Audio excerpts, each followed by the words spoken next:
Bonjour à tous. J'ai le privilège de pouvoir prendre un peu de temps avec vous.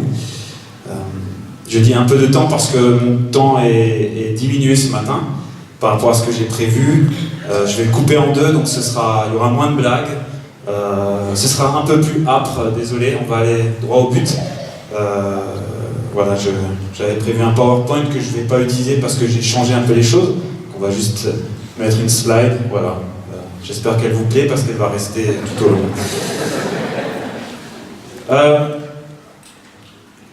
C'est avec beaucoup d'émotion que je suis devant vous pour parler de ce thème-là. Je ne sais pas si je suis celui qui est le plus légitime pour parler avec vous ce matin. Il y a certainement d'autres collègues qui ont peut-être plus travaillé ce thème-là que moi. Je pense à Thierry, à Lorenzo, Damien, Daniel, Mathieu, qui œuvre en ville, et tous les autres collègues que je ne connais pas encore, qui ont des projets certainement pertinents, qui ont réfléchi cela. Mais voilà, c'est moi ce matin, donc c'est un privilège. J'aimerais prier avec vous.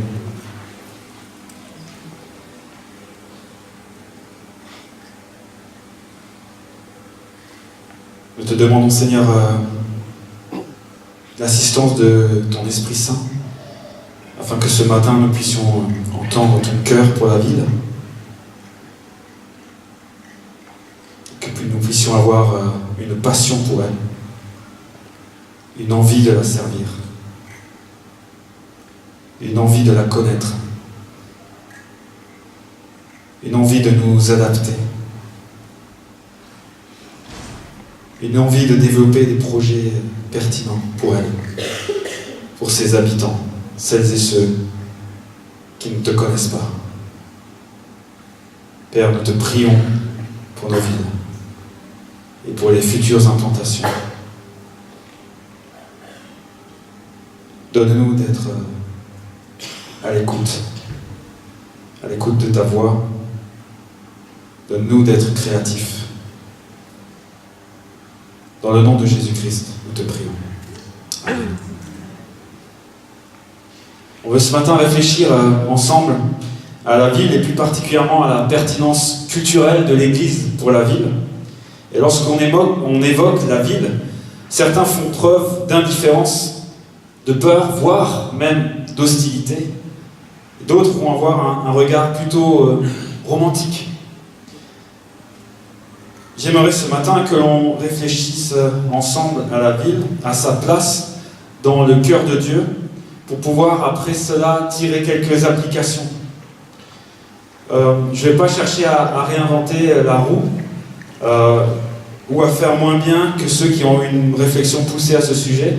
Donc je me suis bien sûr largement inspiré de ceux qui réfléchissent depuis de longues années à ce thème-là.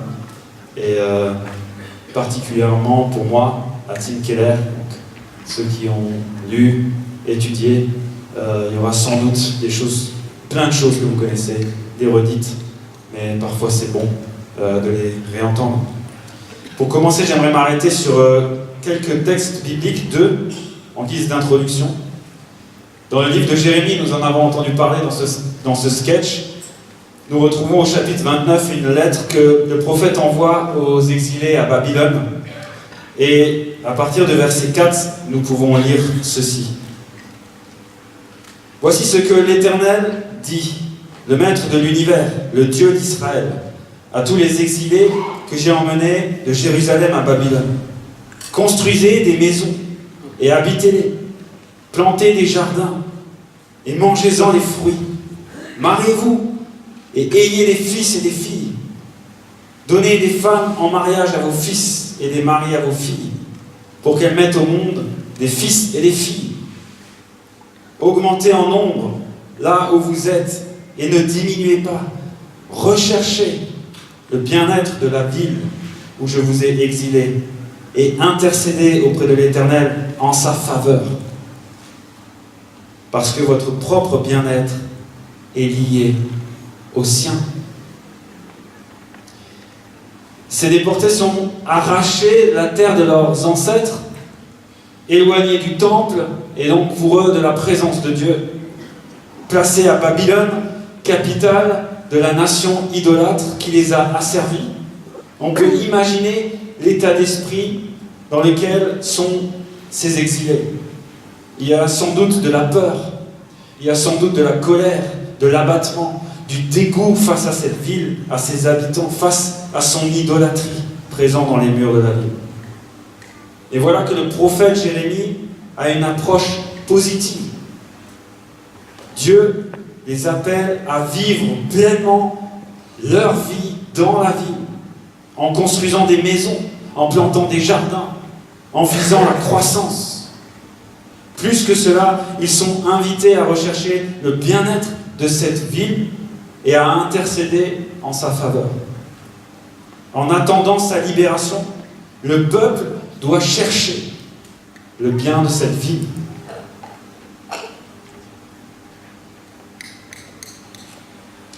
Lors de son entrée triomphale à Jérusalem, alors qu'il s'approchait de la ville, Jésus pleura sur elle. Si seulement tu avais toi aussi reconnu aujourd'hui ce qui peut te donner la paix. Mais maintenant cela est caché à tes yeux. Des jours viendront pour toi où tes ennemis t'entoureront d'ouvrages fortifiés, t'encercleront et te serreront de tous côtés. Ils te détruiront, toi et tes enfants au milieu de toi. Ils ne laisseront pas en toi pierre sur pierre, parce que tu n'as pas reconnu le moment où tu as été visité. Jésus est profondément ému par l'aveuglement spirituel de Jérusalem. Il pleure. Il aurait aimé que la ville l'accueille, qu'elle soit transformée. Il est affecté par ce qui va attendre la ville et ses habitants. Malgré la dureté de cœur de cette ville, Jésus va souffrir et s'offrir. Pas seulement pour Jérusalem, mais aussi pour elle. Car si cette ville est au centre de la mort du Sauveur, elle est aussi au cœur de la naissance de l'Église.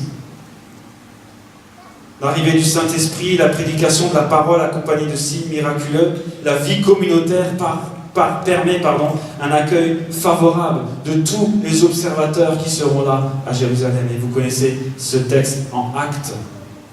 J'aimerais juste prendre une petite partie. Chaque jour, avec persévérance, ils se retrouvaient d'un commun accord au temple. Ils rompaient le pain dans les maisons et prenaient leur nourriture avec joie et simplicité. Ils louaient Dieu et avaient la faveur de tout le peuple. Le Seigneur ajoutait chaque jour à l'Église ceux qui étaient sauvés. En conformité avec l'œuvre de l'Esprit et l'enseignement de la parole, ces premiers chrétiens ont développé un nouveau style de vie, une nouvelle culture. Ils ne se sont pas cachés, ils ont été témoins de l'œuvre de Dieu dans leur vie. Et l'impact dans cette ville est considérable. Et on le sait, et on l'a rappelé ces derniers jours. Des milliers de personnes rejoignent cette nouvelle communauté. Ces quelques textes sont juste des indices qui nous poussent à voir quelle est la place de la ville dans le projet de Dieu. La ville, c'est un lieu de tension, et nous le voyons dans la parole. Mais Dieu regarde la ville avec un regard qui est équilibré. La ville est une sorte de concentré de la création. Elle est comme une loupe sur l'humanité, capable de révéler le meilleur comme le pire. La Bible nous présente la ville comme un lieu de perversion parfois, mais aussi comme un lieu de refuge.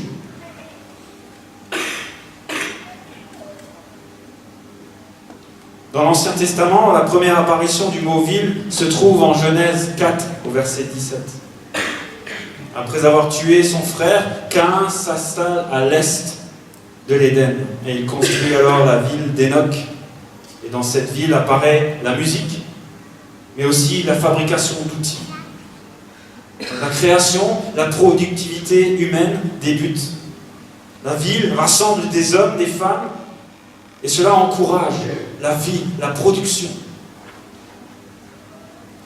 Et malheureusement, sous l'influence du péché, la ville peut également être génératrice de grands maux. Babel, par exemple, et tant d'autres exemples. Le rassemblement d'une population peut donner naissance à une culture de l'orgueil que nous détestons. Une culture du salut par soi-même, une culture où on met Dieu en dehors des murs de la ville. Et dans ce cas-là, nous y voyons de nombreux dégâts. Et tout d'un coup, dans l'Ancien Testament, avec l'installation du peuple dans le pays promis, la description biblique devient plus positive. Le plus grand changement intervient avec Jérusalem. Et contrairement à Babel qui est construit pour que les hommes se donnent un nom, Jérusalem est construite pour le nom de Dieu, pour qu'il soit élevé, reconnu. Cette ville doit développer une culture pour être témoin de Dieu, pour symboliser la future cité de Dieu. Cette ville est donc au service de Dieu et des nations tout entières.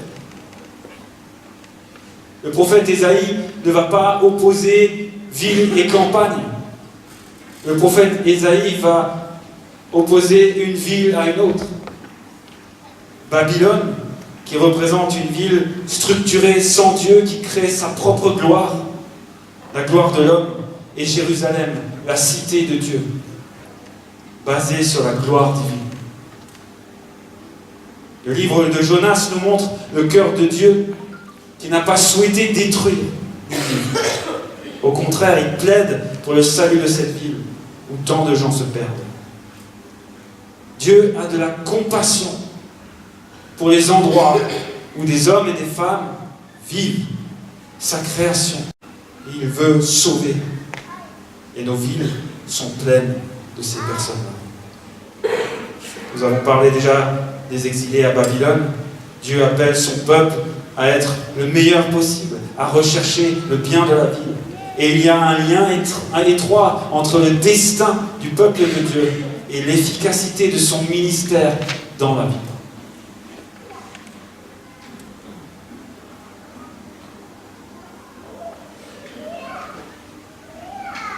Nous voyons aussi dans la parole de Dieu une rédemption pour la ville. Pendant l'exil, Israël n'existait plus sous une forme d'État-nation. Israël était une communauté contre-culturelle.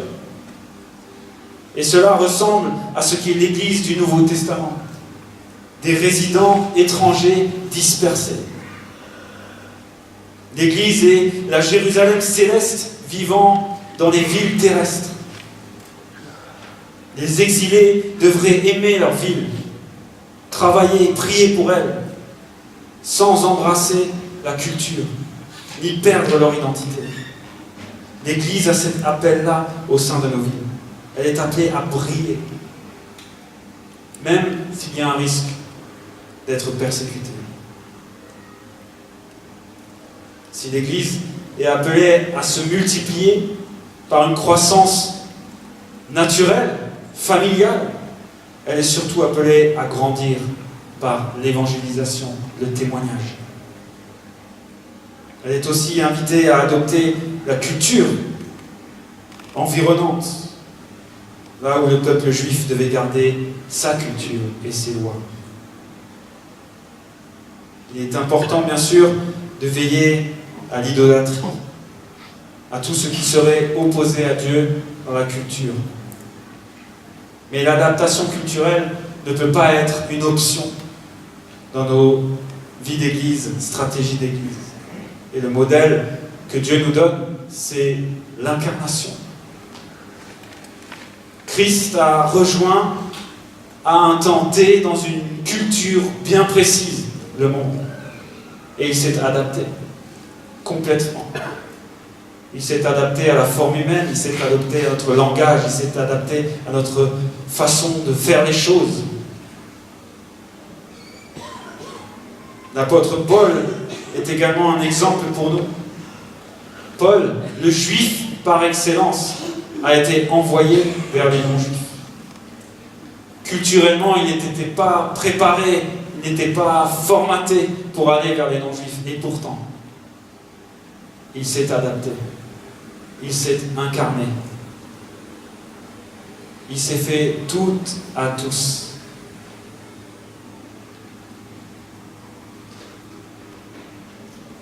Pour l'Église primitive, la mission de Dieu ne se cantonne plus à une ville en particulier, Jérusalem.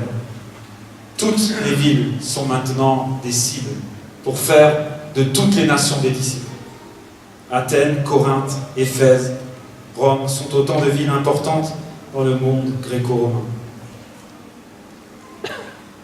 John Stott disait ceci: « Il semble que la politique délibérée de Paul ait consisté à se déplacer intentionnellement d'une ville stratégique à une autre. » À Éphèse, Paul prêche l'évangile au cœur de la ville. Acte 19 nous dit: « Cela dura 2 ans, si bien que tous les habitants de la province d'Asie, tant juifs que grecs, entendirent la parole du Seigneur. » Le témoignage de Paul au cœur de la ville s'est répandu dans toute la province. Il y a une sorte de saturation de l'évangile dans la ville afin que cela dépasse les murs de la ville et atteigne les régions environnantes. À la fin de la Bible, on se retrouve dans une ville avec des murs, des portes et un jardin. Une sorte de parfait équilibre entre une densité humaine et la beauté de la création et de la nature.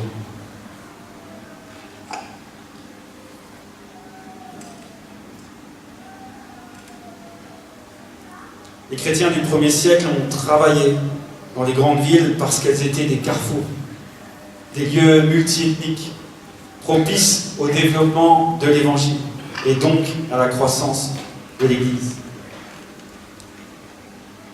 Aujourd'hui, nos villes explosent. Elles grandissent. Nous l'observons tout autour de nous. Elles continuent de se régénérer. On s'agrandit, on reconstruit, on développe. Si on n'est pas passé pendant un certain temps dans un quartier, aujourd'hui on pourrait ne plus le reconnaître, tellement ça pousse. Cette réalité place l'Église face à un énorme défi dans notre témoignage. Nous devons avoir des églises là où il y a des personnes. Et nous sommes tous heureux que le CNEF nous ait lancé cette grande vision d'une église pour 10 000 habitants. Cette vision va toucher l'ensemble du territoire, mais elle s'adresse à nos villes qui sont en déficit dans cette vision-là. Nos villes sont loin du compte, d'un point de vue comptable, mais également d'un point de vue de la compréhension de la culture. Nous avons besoin de comprendre comment fonctionnent nos villes, comment fonctionnent nos quartiers pour être pertinents. Une hypothèse de travail serait de dire que la ville attire les gens à l'intérieur et puis va les renvoyer vers l'extérieur. Le mouvement naturel va du centre-ville vers l'extérieur. Le souci, c'est que pendant des années, nos églises ont déserté les centres-villes pour aller en périphérie, dans des zones industrielles où les locaux étaient plus abordables, mais où il n'y avait personne qui vivait autour d'elles. À Strasbourg, par exemple, le quartier industriel de la Plaine des Bouchers, où il n'y a que des usines, a été renommé par le journal local la Plaine des Évangéliques. Le journal écrit ceci: des communautés évangéliques ont installé leurs églises et locaux associatifs sur la Plaine des Bouchers. Depuis d'anciennes usines désaffectées, elles rayonnent. Pendant ce temps, le centre-ville se vide. Il me semble que l'une des meilleures façons d'atteindre une région, un pays, voire le monde, c'est de répandre l'évangile au cœur de nos vies. Parce que les villes abritent des populations clés pour accélérer l'expansion de la bonne nouvelle. La jeune génération. La ville attire des jeunes pour les études, pour la culture, pour l'innovation, pour l'ouverture, pour le travail, les start-up et tout ce que la ville développe. Et si nous voulons atteindre cette jeune génération, nous devons investir les villes. Les jeunes désertent la campagne. Si vous avez des églises en campagne et que vous n'avez pas de jeunes, c'est normal. C'est pas là qu'ils sont. C'est super. Je fais une parenthèse. Je ne suis pas là en train de décourager les églises de campagne. Et tout ce qu'on va dire va s'appliquer aussi aux églises de campagne. Mais quand même, les jeunes sont en ville. Les élites culturelles aussi. N'oublions pas que ce sont eux qui exercent un certain pouvoir dans les affaires, dans les médias, dans l'art. Et pour influencer la culture de notre pays, nous devons aussi atteindre ces personnes. D'autres groupes non atteints. Les mouvements migratoires nous amènent des groupes culturels et religieux non atteints. Loin de leur culture, déracinées, ces personnes sont sans repère et ont besoin d'entendre l'Évangile. Et enfin, les pauvres. La majorité des personnes pauvres se regroupent en ville, là où elles trouvent de l'aide, des associations structurées. Là aussi, l'Église a sa place.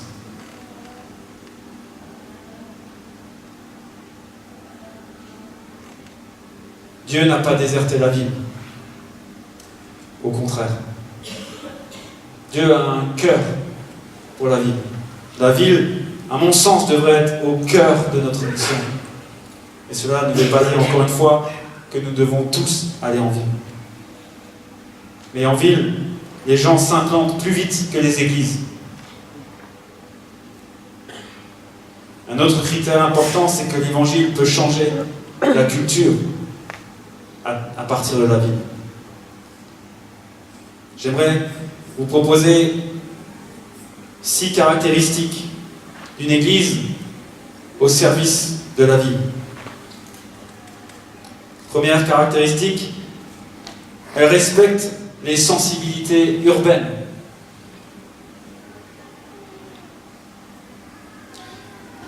La culture de la ville est souvent en décalage avec nos cultures d'église. De la même façon qu'un missionnaire qui part à l'étranger pour servir une culture qu'il ne connaît pas, il est obligé de se former, de se préparer. Nous devrions nous aussi mettre tout en place pour comprendre la culture des villes où nous allons. Le choc culturel dans une ville est possible, même si nous sommes français.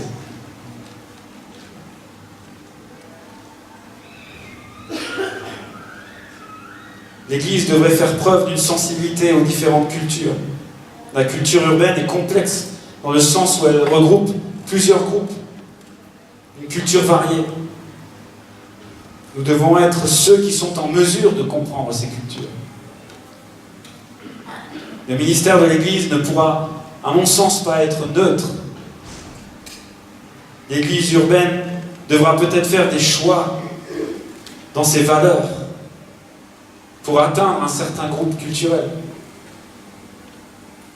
Et si on ne pourra pas répondre à l'ensemble des atteintes culturelles, on devra tenter de développer différentes cultures pour qu'un maximum de personnes puissent être touchées par l'Évangile.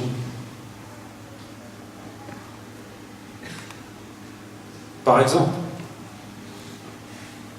si nous travaillons auprès des élites, des gens qui œuvrent dans des postes importants, peut-être dans la politique, des gens qui travaillent des heures et des heures et qui veulent se reposer le week-end.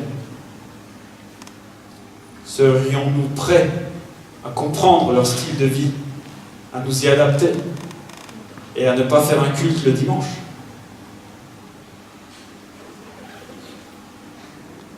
Mais à développer des activités en semaine?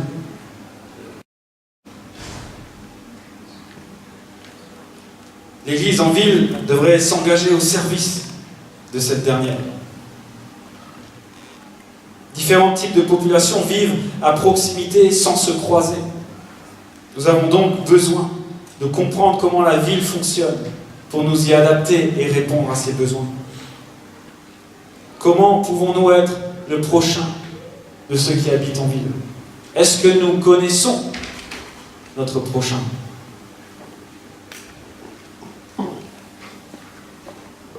Encore une fois, nous ne pourrons pas tout faire, mais choisir une chose et aller à fond dedans. L'Église en ville devrait viser à joindre la foi et les œuvres. Et si nous sommes forts dans le domaine de la piété, nous avons des faiblesses à mettre en œuvre notre foi dans les sphères de la ville, les sphères culturelles, sphères des affaires, la politique, de l'art, on l'a déjà dit.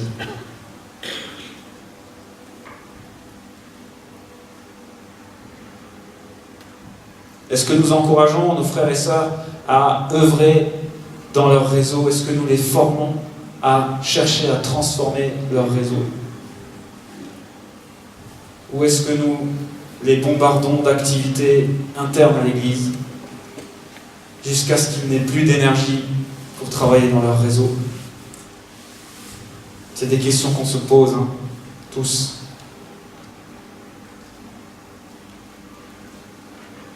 L'Église en ville devrait développer une évangélisation, un témoignage original, courageux, créatif, vers les différentes cultures présentes.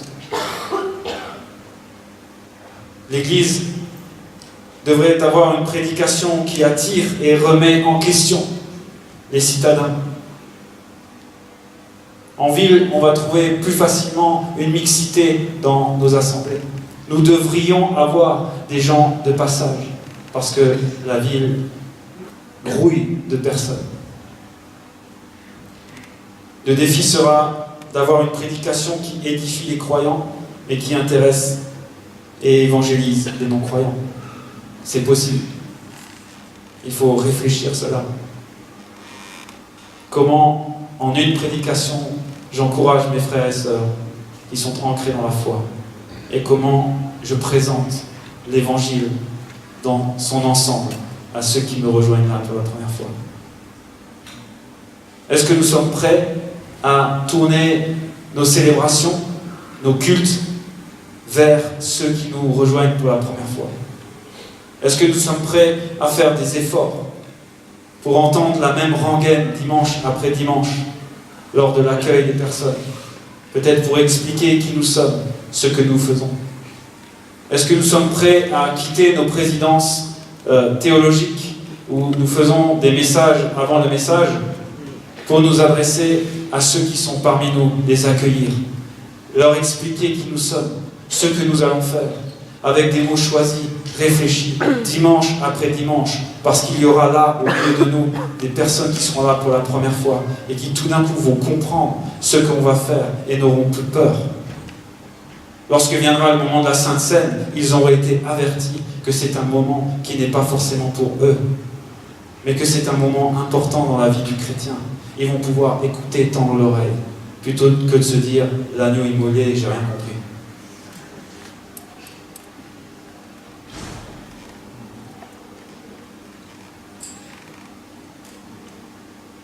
L'Église, en ville, devrait pratiquer l'art et la créativité. Les artistes habitent majoritairement la ville parce que c'est un lieu propice pour eux. Par conséquent, les arts sont importants en ville et ne devraient pas être négligés dans nos églises. Les artistes devraient être stimulés et associés à la construction de notre projet. Est-ce que vous vous rendez compte que la plupart du temps où un outil de l'église sort et est pertinent, ce sont des artistes derrière qui l'ont travaillé? Nous devrions associer les artistes à notre réflexion du projet d'église. Oui, ils sont bizarres. Oui, ils ne sont pas comme nous. Mais justement, ils sont comme les gens qu'on veut atteindre. Ils sont empreints de cette culture. Ils la comprennent. Ils créent avec eux. Et nous avons besoin qu'ils créent avec nous ce à quoi l'Église devrait ressembler. Où sont les artistes dans vos églises? ont-ils du poids? Ont-ils une voix? Sont-ils devant aussi avec vous dans la création artistique? Il y aurait plein d'autres choses à dire, mais le temps passe. Je voudrais simplement avoir quelques applications de terrain. La première application, elle n'est pas du terrain, elle est pour nous, pour perspective. Avoir un amour renouvelé pour les villes, leurs habitants, leur culture, en tant qu'union d'église et en tant qu'église locale, c'est ce que nous devrions viser. Saurons-nous aller vers des territoires non atteints?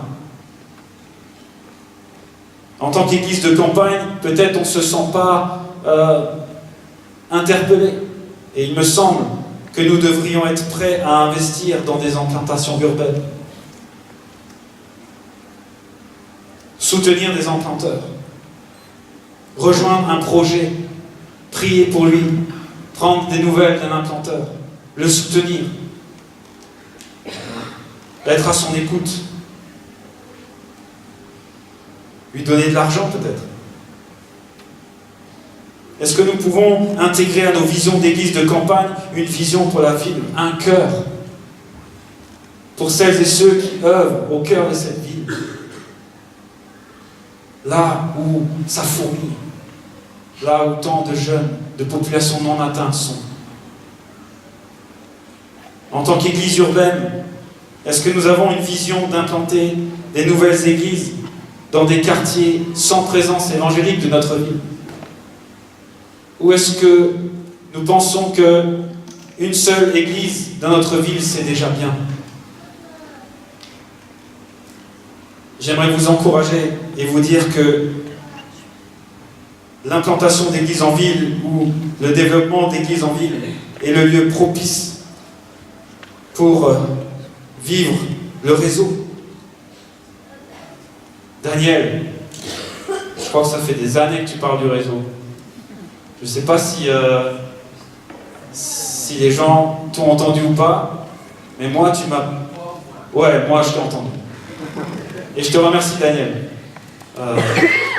de ce que tu as partagé ton cœur pour le réseau. Et je crois que la ville est pertinente pour construire un réseau. Si, au lieu d'avoir une vision juste pour une ville, on a une vision, enfin, une église pour une ville, on aurait une vision d'un réseau d'églises dans une ville. Plutôt que de chercher à grandir sur soi-même, de chercher à avoir des publics cibles dans différents quartiers.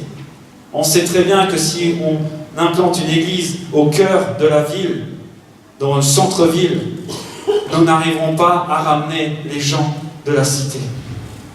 C'est un leurre.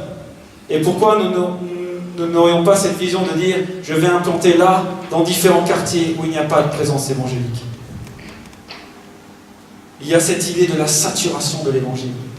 Et je crois, de ce qu'on a lu tout à l'heure de l'apôtre Paul, qui pendant 2 ans a prêché de façon à ce que toute la ville entende, et même la province. Il y a cette idée de saturation. Est-ce que nous pouvons saturer nos villes avec de nouveaux projets d'implantation différents, avec des cibles différentes? À Strasbourg, c'est un exemple. Nous cherchons à le faire avec une église au centre-ville, puis maintenant une église dans un quartier multiculturel. De là, nous voulons continuer à implanter d'autres églises vers les cités.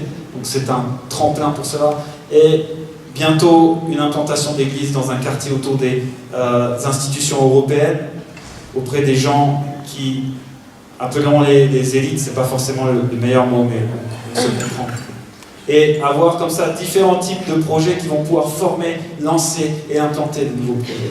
Si on avait envie de saturer nos vies et de vivre ce réseau, une idée. Réinvestir le cœur de la ville, là où vivent les gens, et quitter les zones industrielles.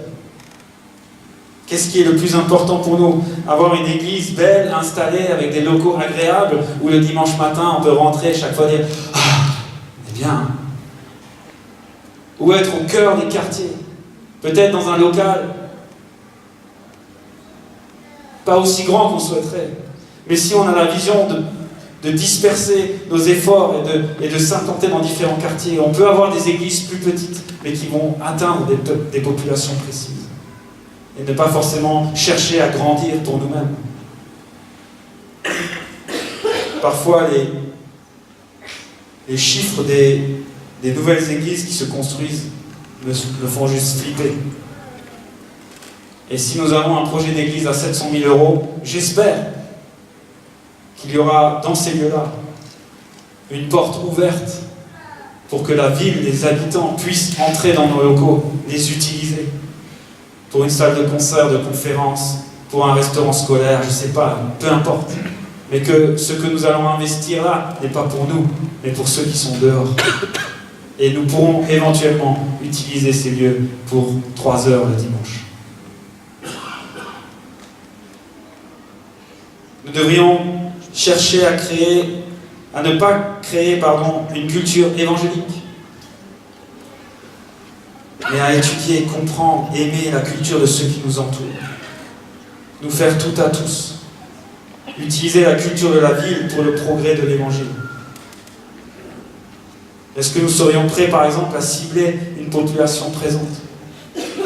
Oui, l'Église, c'est pour toutes les générations. Amen. Mais parfois, il vaut mieux avoir des trous dans des générations ou dans des types de personnes et atteindre ceux qui se perdent que de chercher l'équilibre parfait.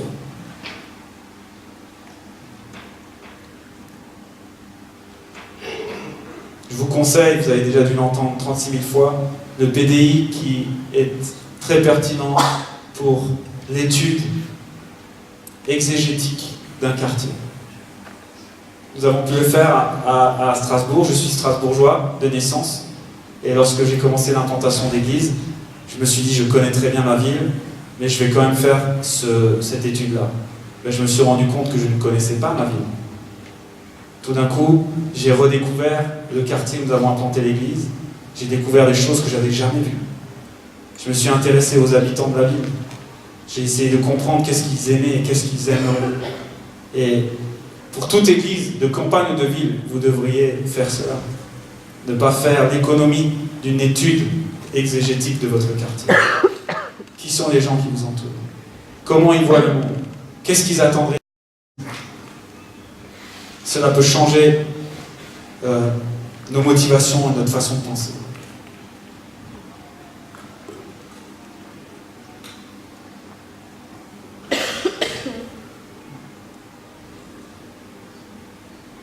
J'essaie d'accélérer, en même temps je perds du temps. Je crois que nous devrions être des églises qui visent l'excellence dans tout ce que nous faisons. Nous avons entendu hier parler de la com, mais cela peut rejoindre bien d'autres domaines. Exigence dans la musique, exigence dans l'accueil, exigence dans nos prédications. Est-ce que nos équipes de louanges sont des gens engagés dans la formation musicale? Est-ce que vous trouvez normal que des musiciens engagés au service de l'Église, qui vont jouer chaque dimanche matin, soient médiocres et ne travaillent pas? Soient médiocres, oui, pas de problème. Mais ne travaillent pas, non. Est-ce que vous accepteriez que la personne qui prêche le dimanche ait passé une demi-heure sur le texte et puis se présente comme ça? Non. Pourquoi nous accepterions que les gens qui sont engagés dans les services ne visent pas eux aussi l'excellence en termes de communication, de musique, de préparation des choses? Visons l'excellence parce que les gens qui nous rejoignent, eux, ils connaissent l'excellence.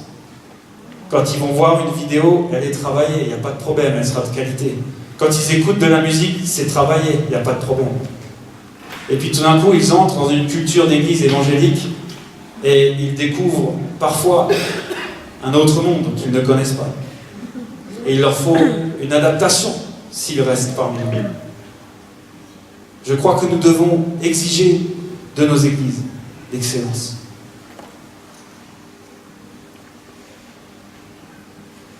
Je laisse des points de côté et j'aimerais terminer par quelque chose qui me tient à cœur, que les Anglais appellent the third place, la troisième place, le troisième lieu. Et c'est cette idée que les gens qui nous entourent ont un troisième lieu où ils aiment aller. Ils ont la maison, ils ont le travail, et puis ils ont un troisième lieu. Ça peut être un bar, ça peut être leur salle de musculation, ça peut être un café littéraire, ça peut être le cinéma. Est-ce que nous sommes en capacité de rejoindre ou de proposer à la ville des lieux comme cela, où les gens auront plaisir à nous rejoindre, à prendre du temps entre eux et avec des chrétiens, et entendre ce qui nous anime, l'évangile de Jésus-Christ. À Strasbourg, nous avons choisi de créer un 3e lieu pour chaque projet d'implantation. Dans le quartier où nous avons commencé la première implantation, nous avons mis en place un coffee shop,